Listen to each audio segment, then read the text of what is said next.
देरब्ला बे ओरैहाय 15 बोसोर जाबाथ' आरो बे दालाय गिदिर नांजाबजोब्बाय बेखायनो एसे गोजानाव गायनांगौ ओमफ्राय नैबे दालायफोरखौबो एसे हायै हायै होबाय थानांगौ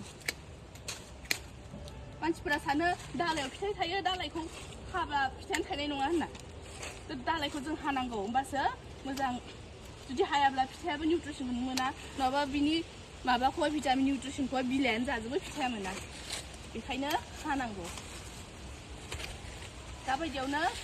फेब्रुवारियावनो टाइमखा हार्ट पुनिंनि टाइम गासै बिफां लाइफां साहा बिलाइ होन बेखौहाय हाखानांगौ नालाय बिदिनो बेखौबो हानांगौ आरो होमबासो मोजां जायो जेरै साहा बिलाइयाबो हाबासो मोजां जायो नै नैबे दालाया नै गोजौ थांदों दा नैबे नायलाय ओरैहाय नैबे गोलाव थांदों बेखौ जों हानांगौ बे काटारा हानाय नङा बेखौहाय दा आरो नैबेयाव फिथाइ दङ ना नैबेयाव फिथाइ दङ ओमफ्राय बै गोजौआव थांनाया नैबे नै बिबारबो गैया फिथाइबो गैया बेखौ जोङो दोननो नांखाया जेराव गासै बिफाङावबो बेबायदि सिदा ओंखारनाय दालायखौहाय दाननो नांगौ